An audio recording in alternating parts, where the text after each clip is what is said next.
नमस्कार दोस्तों, मैं ब्रजेश मीना आप सभी का माय फ्यूचर एकेडमी 2.0 में हार्दिक स्वागत करता हूं, अभिनंदन करता हूं।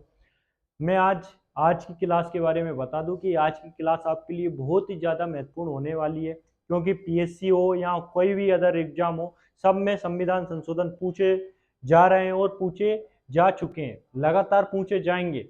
तो ये आपके लिए बहुत ही ज़्यादा इंपॉर्टेंट होने वाली है। यहाँ पर सिर्फ और सिर्फ आपको इंपॉर्टेंट संविधान संशोधन बताए जाएंगे, यहाँ पर किसी प्रकार का ज्ञान नहीं बढ़ाया जाएगा। कोई मतलब यहाँ पर कुल मिलाकर आपको महत्वपूर्ण संविधान संशोधनों के बारे में बता दिया जाएगा।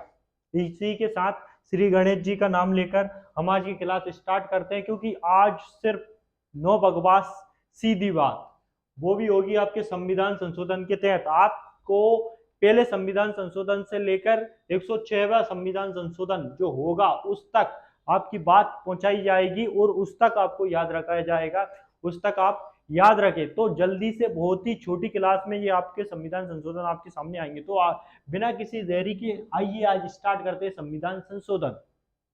तो थोड़ा बहुत जान लेते हैं संविधान संशोधन के बारे में। संविधान संशोधन आप सभी को पता है कि जो संविधान में संशोधन किया जाता है, संविधान में जो संशोधन किया जाता है, संविधान में जो संशोधन किया जाता है, संविधान में संशोधन कौन कर सकती है? पहली बात तो संविधान में संशोधन कर सकती है संसद, कर सकती है। कौन कर सकती है संविधान में संशोधन? संसद कर सकती है ना। कहाँ से लिया गया है? कहाँ से लिया है? ये कलर दिख रहा है कि नहीं दिख रहा है? दूसरा कलर ले लेते हैं जल्दी से। तो ये दूसरा कलर लो। कहाँ से लिया गया है? आपका?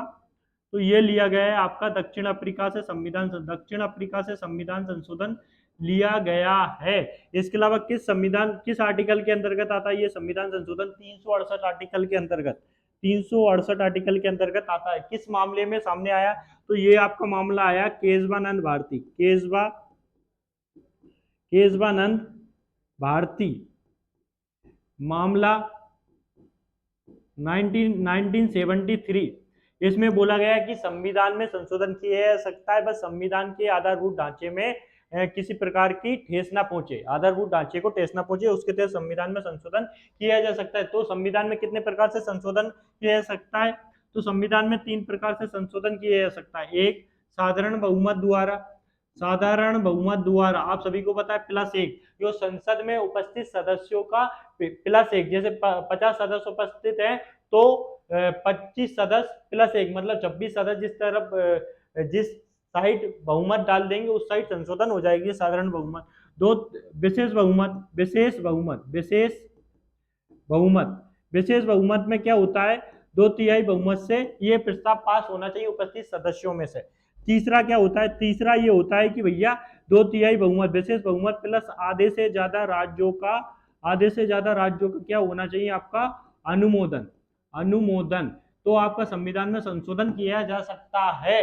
जैसे जीएसटी इसी प्रकार से संविधान में संशोधन किया गया था। तो आई होप इतनी जानकारी आप समझ में आई होगी। तो बिना किसी देरी के आज हम संविधानों में संशोधन पढ़ते हैं जो महत्वपूर्ण हो सकते हैं। सिर्फ इंपोर्टेंट लाया हूं, रट लेना, क्योंकि ये आपके एग्जाम में पूछे ही जाएंगे 100%। बाकी डिटेल से पढ़ना हो तो वो क्लास में पढ़ाता हूँ डिटेल से, बाकी आज जल्दी से रिवाइज करते हैं। रिवाइज क्लास ऐसा समझ लो। और संविधान संशोधन कब किया गया? 1951 में। कब किया गया? 1951 में किया गया। कौन सी अनुसूची जोड़ी गई थी? आपकी 9वीं अनुसूची जोड़ी गई थी, जिसमें एक और प्रावधान रखा गया था कि भैया भूमि सुधार इसमें डाल दिया गया। और भूमि सुधार डालने के बाद ये बोला गया कि अब इस कानून में समीक्षा नहीं की जा सकती।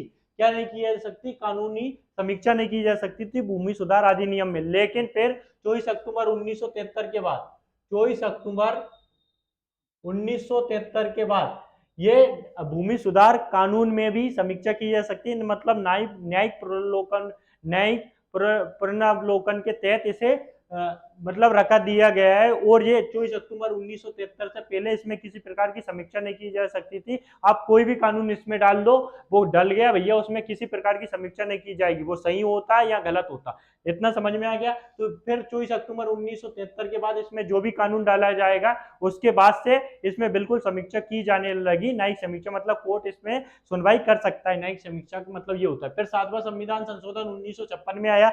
इसमें बोला गया कि भाषाई आधार पर राज्यों का गठन किया जाएगा, राज्यों का गठन किया गया। इसके अलावा जो राज्यों का वर्गों के आधार पर बांटा दिया गया था, मतलब 4 वर्ग थे, उन्हें समाप्त कर 14 राज्य और 6 केंद्र शासित प्रदेश बना दिए गए। मतलब पहले ABCD में था, ABCD इस टाइप से बटा हुआ था, तो ये राज्यों को बांटा गया था, और डी जो केंद्र शासित प्रदेश थे उसके अंतर्गत रखे गए थे। तो वर्गों को समाप्त कर, राज्यों के वर्गों को समाप्त कर क्या कर दिया, 14 राज्यों और 6 केंद्र शासित प्रदेश बना दिए गए। इसके अलावा इसमें क्या कर दिया गया, 2 या 2 से अधिक राज्यों के लिए क्या बना दिया गया, एक हाईकोर्ट। क्या कि 2 या 2 से अधिक राज्यों की सुनवाई एक हाईकोर्ट में भी की जा सकती है। तो ये यहाँ पे याद करना है, सीधे क्वेश्चन एग्जाम में आते हैं आपके। 71वां संविधान संशोधन 1973 में ये कहा गया कि भैया ये लोकसभा की जो सीटें हैं 525 से बढ़ाकर हम कितनी कर रहे हैं, 525 से बढ़ाकर कितनी कर दी गई, 545। आप ये भी बताया जाएगा कि वर्तमान में 543 सीटें ही बची हैं, तो 2 सीटें कहां गई, वो मैं आगे जाकर आपको समझाऊंगा कि 2 सीटें कहां गई, है ना। 36वां संविधान संशोधन 1975 हुआ। ये इस संविधान संशोधन के तहत क्या हुआ, सिक्किम को 22वां राज्य का दर्जा दिया गया और 371 एप में रखा गया। ये पूरा का पूरा डाटा आप रटना है, बहुत ही ज्यादा महत्वपूर्ण है। 42वां संविधान संशोधन 1976, इसे लघु संविधान संशोधन भी कहा जाता है या मिनी संविधान भी कहा जाता है, क्योंकि इसमें इतने सारे संविधान संशोधन हुए पहली बार कि एक ऐसे छोटा संविधान ही बोल दिया कि भैया छोटा पॉकेट बड़ा धमाका टाइप का हो गया। क्योंकि ये संविधान संशोधन तब हुआ जब इंदिरा गांधी जी ने आपातकाल लगा दिया था। तो आपातकाल की परिस्थितियां याद करें तो आपातकाल के समय इंदिरा गांधी जी ने अपने अकॉर्डिंग संविधान में संशोधन करवा दिया गया। क्या क्या प्रस्तावना में क्या क्या जोड़ दिया गया, समाजवादी, पंथ निरपेक्ष, अखंडता जैसे शब्द जोड़ दिए गए। दूसरा, राष्ट्रपति को सलाह मानने के लिए बात कर दिया गया। राष्ट्रपति को भैया ऐसा कर दिया गया कि भैया तुम्हारे पास अगर कोई प्रस्ताव गया तो तुम्हें इस पर अनुमोदन देना ही होगा या इस पर हस्ताक्षर करना ही होगा, ये कर दिया गया। और विधानसभा और लोकसभा की जो अवधि थी उसे 5 वर्ष से बढ़ाकर 6 वर्ष कर दी गई। जो वर्तमान में 5 वर्ष आपको दिखती है वो बढ़ाकर उन्होंने क्या कर दी थी, पहले 6 वर्ष कर दी थी वो, है ना। इसके अलावा शिक्षा, वन जीव आदि को संवर्ती सूची में डाल दिया गया। एक एक चीज, एक एक शब्द इंपोर्टेंट है, ध्यान रखना। जो संसद थी उसका जो विधानमंडल का वो संसद, और ये सांसद नहीं है, ये संसद है, संसद है, क्या है, संसद है। संसद और विधानमंडल का जो कोरम होता है उसे समाप्त कर दिया गया था। कि कोरम क्या होता है, कोरम का मतलब होता है कि यहाँ उपस्थित सदस्यों में से कम से कम नहीं, जो टोटल सदस्य होते हैं उसका कम से कम नहीं 1/10, मतलब जो संसद और विधानमंडल में जितने भी सदस्य होते हैं उनका 1/10 कम से कम यहाँ उपस्थित होना चाहिए, तभी संसद या विधानमंडल का सत्र चलाया जा सकता है। लेकिन उन्होंने ये भी समाप्त कर दी कि भैया 1-2 आ जाओ तो भी कोई आए या ना आए, मैं अकेले भी इसमें संशोधन कर सकती हूँ, इस टाइप का, मतलब वो सत्र चलेगा, इस टाइप का हो गया था उस समय, है ना। जैसे ही फिर क्या हुआ कि जैसे ही इंदिरा गांधी जी की सरकार गई, है ना, कांग्रेस सरकार गई, फिर कौन आई, दूसरी पार्टी की सरकार, जनता दल की सरकार आई। कौन सी सरकार आई, ये आई फिर जनता दल की सरकार। जनता दल की सरकार में क्या हुआ, मोरारजी देसाई बने देश के प्रधानमंत्री। तो इन्होंने फिर संविधान में संशोधन करवाए और जो व्यवस्थाएं पहले थी उसे यथावत करने की कोशिश की। क्या क्या किया गया, इन्होंने ये बोला गया कि राष्ट्रपति द्वारा प्रस्ताव को एक बार कैबिनेट के पास पुनर्विचार के लिए भेजना होगा। ऐसा नहीं है कि भैया राष्ट्रपति की अनुमति जरूरी नहीं है, ऐसा बिल्कुल नहीं है कि राष्ट्रपति के पास जो भी प्रस्ताव गया उसे एक बार पुनर्विचार के लिए यहाँ पे भेजना ही होगा। दूसरी बार लोकसभा विधानसभा का कार्यकाल पुनः 5 वर्ष कर दिया गया। कितना, 5 वर्ष कर दिया गया। ये 5 वर्ष, 6 वर्ष पहले कर दिया गया था, वापिस 5 वर्ष कर दिया गया। इसके अलावा कोरम व्यवस्था को 1/10 कर दिया गया, है ना। जो उपस्थित, जो भी, जैसे लोकसभा में जितनी सीटें हैं या विधानसभा में जितनी सीटें, जैसे मध्य प्रदेश की विधानसभा में 230 सीटें, तो मध्य प्रदेश के कोरम कितना होगा, जैसे मध्य प्रदेश की MP की विधानसभा में कितनी सीटें, MP की विधानसभा में 230 सीटें, तो इसका 1/10 मतलब कम से कम 23 जने, मतलब 23 लोग विधानसभा में उपस्थित होना चाहिए, विधायक उपस्थित होना चाहिए, तभी विधानसभा का सत्र चलेगा या वो उस दिन की बैठक मान्य होगी। समझ में आ गया। आगे बढ़ते, संपत्ति के अधिकार को समाप्त कर दिया गया और ये संविधान के भाग 12 में आर्टिकल 300A में जोड़ दिया गया। जो मूल अधिकार था संपत्ति का उसे हटाकर यहाँ पर जोड़ दिया गया, है ना। राष्ट्रीय आपातकाल के समय, राष्ट्रीय आपातकाल अब कम नहीं लगेगा, आंतरिक अशांति की जगह क्या जोड़ दिया गया इन्होंने, सशस्त्र विरोधों विद्रोह शब्द जोड़ दिया गया कि आंतरिक अशांति, किसी प्रकार की अशांति हो रही है, उसके आधार पर आप राष्ट्रीय आपातकाल नहीं लगा सकते। इंदिरा गांधी जी ने बहुत सारे, इंदिरा गांधी जी ने लगा दिए थे। इन्होंने कहा कि जब तक सशस्त्र विद्रोह मतलब हथियार के साथ विद्रोह नहीं हो तब तक आप क्या नहीं लगा सकते, कोई भी किसी प्रकार का आपातकाल नहीं लगा सकते। फिर इसके अलावा अनुच्छेद 20 और 21 जो अनुच्छेद 20 और 21 है फंडामेंटल राइट के, उन्हें राष्ट्रीय आपातकाल के समय भी निलंबित नहीं किया जाएगा, है ना। अनुच्छेद 20 और 21 जो है उन्हें राष्ट्रीय आपातकाल भी लग गया है ना, तब भी 20 और 21 को निलंबित नहीं किया जाएगा। ये समझ में आ गया। इसके अलावा कैबिनेट शब्द पहली बार जोड़ा गया है। कुल मिला के समझाने का ऐसा कुछ नहीं है, बस जो शब्द लिखे हुए एजिटेट, रट लो, आपके काम आएंगे सीधे, है ना। माई फ्यूचर एकेडमी 2.0 के टेलीग्राम को ज्वाइन कर लेना, वहां पर ये पीडीएफ में उपलब्ध करा दूंगा। 52वां संविधान संशोधन आया 1985। 52वां संविधान संशोधन ये बोलता है कि भैया 10वीं अनुसूची जो आई है, 10वीं अनुसूची जोड़ी गई। 10वीं अनुसूची इसलिए जोड़ी गई क्योंकि पहले 9 अनुसूची थी, है ना।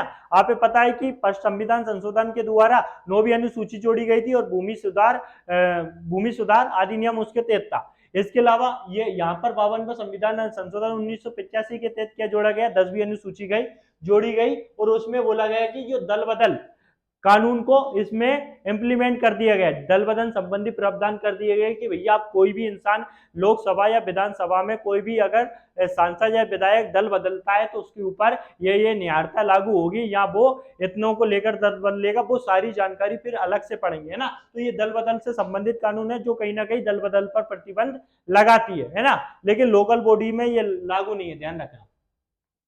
56वां संविधान संशोधन 1985 आया जिसमें गोवा को 25वां राज्य का दर्जा दिया गया। ये इतना हो गया। 61वां संविधान संशोधन 1989 आया जिसमें बोला गया कि मतदान की आयु 21 वर्ष से घटाकर क्या कर दी गई, आपकी 18 वर्ष कर दी गई। इसके अलावा 59वां संविधान संशोधन 1991 आया, है ना। ये ध्यान रखना, राष्ट्रीय राजधानी क्षेत्र को क्या बना दिया गया, दिल्ली को राष्ट्रीय राजधानी क्षेत्र बना दिया गया। ध्यान रखना, दिल्ली को अब क्या बना दिया गया, राष्ट्रीय राजधानी क्षेत्र मतलब राजधानी बना दिया गया। 70वां संविधान संशोधन 1992 आया, इसमें बोला गया कि दिल्ली और पुडुचेरी को अब क्या, ये केंद्र शासित प्रदेश थे तो इन्हें भी क्या करें, अब राष्ट्रपति के चुनाव में भाग लेने के लिए बोल दिया गया। इसके अलावा फिर आपका संविधान संशोधन आता है 73वां संविधान संशोधन, ये तो सब आप जानते ही 1992 में हुआ, जिसमें पंचायती राज व्यवस्था को क्या दिया गया, संवैधानिक दर्जा दिया गया। और ये संविधान के भाग 9 अनुसूची 11 और अनुच्छेद 243 ए से ओ तक क्या पंचायती राज व्यवस्था को वर्णन किया गया और इसमें 29 वैसे रखे गए। भाई ये 73वां संविधान संशोधन हो गया। भाई 74वां संविधान संशोधन के तहत यह प्रावधान किया गया कि भैया नगरीय निकाय को भी, ये शायरी नहीं है भैया, शेरी है, शेरी है, शहरी स्थानीय निकाय को भी वैधानिक दर्जा दिया गया पंचायती राज्यों की भांति से। संविधान के भाग 9 का या 9 ए में जोड़ा गया। अनुसूची 12 जोड़ी गई, जो वर्तमान में 12 अनुसूची है आपके संविधान में, है ना। और 243 पी से जेटी, ओ से यो तक यहाँ रख दिए, बाकी पी से जेटी तक सारे आर्टिकल यहाँ मौजूद हैं आपके। तो ये आर्टिकल भी हम ट्रिकों के माध्यम से याद करेंगे और एक दिन में सारे आर्टिकल खत्म कर देंगे। तो ये इस वीडियो को प्यार दें, इसके बाद अगली वीडियो लाएंगे। 84वां संविधान संशोधन ये 2001 में किया गया, और 2001 में किया गया। इसमें बोला गया कि जो लोकसभा और विधानसभा की जो सीटें हैं, लोकसभा की सीटें कितनी है वर्तमान में, जो 525 से बढ़ाकर 545 कर दी गई थी, लेकिन वर्तमान में 543 है। जो 543 सीटें हैं उन्हें कब तक रखा जाएगा, 2026 तक यथावत रखा जाएगा। लोकसभा और विधानसभा की सीटों को निश्चित कर दिया गया। ये कब की जनगणना के आधार पर किया गया, ये 1971 की जनगणना के आधार मानकर ये क्या किया गया, ये सीटें निर्धारित हैं। और आने वाली जब जनगणना 2031 में होगी तब नए सिरे से सीटों का निर्धारण होगा, लोकसभा या विधानसभा की सीटों का। नहीं तो भैया ऐसे जगह यूपी में तो लगातार जनसंख्या बढ़ती जा रही, तो वहां तो वहीं सांसद पहुंच जाएंगे, वो एक ही क्षेत्र खेल कर देगा। और कहीं गोवा मान लो या केरल मान लो, वहां पर जनसंख्या कहीं ना कहीं कम हो रही है, ऐसा मान लो कम हो रही है, या उत्तर पूर्वी क्षेत्रों में जनसंख्या कम हो रही है, तो वहां से तो कम सांसद विधायक जाएंगे ना। तो इसी को ध्यान में रखकर के भैया किसी जनगणना को न माने, 1971 की जनगणना को हम आधार मानते हैं। और ये कब तक मानेंगे हम, ये बोला गया कि 2026 तक हम ऐसा मानेंगे, और 2031 की अगली जनगणना होगी, उसके आधार पर नए सीटों का निर्धारण करेंगे। तो 2026 तक ये ध्यान रखना। है ना। अगला 86वां संविधान संशोधन 2002, ऐसे शिक्षा से संबंधित संविधान संशोधन भी बोला जाता है, ये ध्यान रखना, आपसे पूछा जा सकता है। आर्टिकल 21A में बोला गया कि 6 से 14 वर्ष तक के बच्चों को ये फंडामेंटल राइट है कि वो शिक्षा का अधिकार उपलब्ध करेगा, उनके लिए सरकार क्या करेगी, ये व्यवस्था करेगी 6 से 14 वर्ष के बच्चों के लिए कि उन्हें प्राथमिक स्तर पर कम से कम शिक्षा दी जाएगी 6 से 14 वर्ष तक के बच्चों को, चाहे वो ग्रामीण क्षेत्र में हो चाहे वो सुदूर किसी क्षेत्र में हो, कहीं भी हो, उन्हें कम से कम शिक्षा उपलब्ध कराई जाएगी प्राथमिक स्तर पर, ये उसका फंडामेंटल राइट है। अगर उसे उपलब्ध नहीं होती है तो वो कहा जा सकता है, कोर्ट में जा सकता है। इसके अलावा आर्टिकल 45 में बोला गया है कि 0 से 6 वर्ष तक के बच्चों को शिक्षा उपलब्ध कराई जाएगी। इसके अलावा जो मूल कर्तव्य है, ये डीपीएसपी में बोला गया, डीपीएसपी में बोला गया, ये मूल कर्तव्य, मूल जो अपनी ड्यूटी है, ड्यूटी फंडामेंटल ड्यूटी है, उसमें बोला गया, फंडामेंटल ड्यूटी में बोला गया है आर्टिकल 51(11), आर्टिकल 51(11) में ध्यान रखना है कि 11वां जो कर्तव्य है उसमें बोला गया 51(11) मतलब 11वां जो कर्तव्य है उसमें बोला गया कि भैया जो 6 से 14 वर्ष तक के जो बच्चे हैं उनको ये अभी उनके लिए अभिभावकों का ये कर्तव्य होगा कि उन्हें शिक्षा के अवसर उपलब्ध कराए जाए और उन्हें शिक्षा के लिए प्रोत्साहित किया जाए और उनका शिक्षा के हिसाब से ध्यान रखा जाए। ये किसमें बोला गया है, आर्टिकल 51(11) में। ये मौलिक कर्तव्य, ये फंडामेंटल राइट है, ये डीपीएसपी का है और ये वो मौलिक कर्तव्य का है। तो ध्यान रखना, ये 3 अलग अलग आर्टिकलों में तीन बातें बोली गई है। 51वां संविधान संशोधन 2003, इसमें बोला गया है कि जो मंत्री परिषद होगी उसकी कुल संख्या, उसकी जो मंत्री परिषद होगी उसकी जो अधिकतम संख्या 15% से अधिक नहीं होगी। कितनी? 15% से अधिक नहीं होगी। निम्न सदन, निम्न सदन आप सभी जानते हो कि लोकसभा और विधानसभा होते हैं, है ना। विधान परिषद और राज्यसभा उस सदन होते हैं। तो इसमें बोला गया कि जो मंत्री परिषद की अधिकतम संख्या होगी वो लोकसभा और विधानसभा में मतलब कितनी, 15% से अधिक नहीं होगी। ये मंत्री परिषद की अधिकतम संख्या 15% से अधिक नहीं होगी निम्न सदन लोकसभा एवं विधानसभा में, है ना। तो ये एजिटेस याद करना। 52वां संविधान संशोधन 2003 में, 52वां संविधान संशोधन 2003 बोला गया कि इसमें 8वीं अनुसूची जोड़ी गई वहां पे, है ना, और जिसमें 4 भाषाओं को जोड़ा गया, बोडो, डोंगरी और संताली। 4 भाषाओं को जोड़ा गया, बोडो, डोंगरी और संताली, ये ध्यान रखना। 57वां संविधान संशोधन 2011, इसमें सहकारी समितियां जोड़ी गई। ये इसके आर्टिकल ध्यान रखना, अनुच्छेद 19(1)(c) में ये फंडामेंटल राइट हो गया आपका। 243(b) में ये आपका क्या हो गया, डीपीएसपी हो गई। और 243(z)(h) और (z)(t) में ये आपका पंचायती राज्यों से संबंधित जो संवैधानिक प्रावधान है उसके तहत हो गए। आगे बढ़ते हैं। तो अगला संविधान संशोधन कौन सा है आपका, 100वां संविधान संशोधन। ये 2015 में जोड़ा गया, 2015 में किया गया, सॉरी, जिसमें भारत बांग्लादेश के बीच भूमि हस्तांतरण की गई। इसके अलावा आपका 101वां संविधान संशोधन कब किया गया, 2017 में, है ना, जो जीएसटी से संबंधित है। 1 जुलाई 2017 को क्या लागू कर दी गई, जीएसटी लागू कर दी गई। 102वां संविधान संशोधन किससे, जो 2018 में किया गया। ये भी ध्यान रखना कब किया गया, 2018 में। किससे संबंधित है, नेशनल मतलब अनुसूचित जनजाति आयोग से संबंधित है। आप सभी को पता है, थोड़ा यहाँ पर बता दूं कि 338(a) में क्या है, अनुसूचित जाति आयोग। 338 में क्या है, अनुसूचित जाति आयोग, है ना। और 338 में क्या है, अनुसूचित जाति आयोग। और 338(a) में क्या है, अनुसूचित जनजाति आयोग है आपका। और 338(b) में क्या हुआ, फिर 338(b) में क्या जोड़ दिया गया आपका, ये national commission for backward classes, मतलब अनपिछड़ा वर्ग आयोग, आप सभी को पता है। ये कब किया गया था, 89वां संविधान संशोधन 2003 के द्वारा ये किया गया था। ये इससे अलग कब किया गया था, 89वां संविधान संशोधन 2003 द्वारा, 89 कॉन्स्टिट्यूशन अमेंडमेंट 2003 द्वारा ये किया गया था आपका। इसके अलावा 103वां संविधान संशोधन 2019 में किया गया। आप सभी को पता है कि इसमें ईडब्ल्यूएस जोड़ा गया, है ना, और जिन्हें कितना परसेंट रिजर्वेशन दिया गया, 10% रिजर्वेशन दिया गया।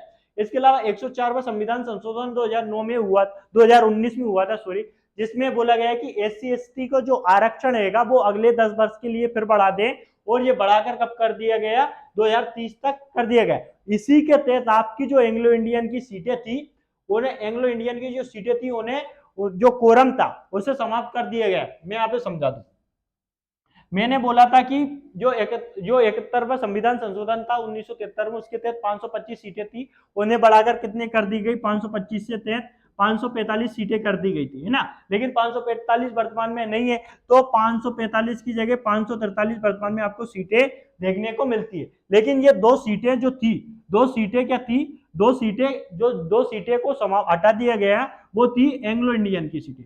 एंग्लो इंडियन की जो सीटें थी, वो दो सीटें थी, उन्हें हटा दिया गया, जिन्हें कौन मनोनीत करता था, राष्ट्रपति द्वारा मनोनीत की जाती। तो इन सीटों को समाप्त कर दिया गया 104वां संविधान संशोधन के तहत। और विधानसभा में 271 सीटें थी, लेकिन वर्तमान में 230 बची है एमपी में।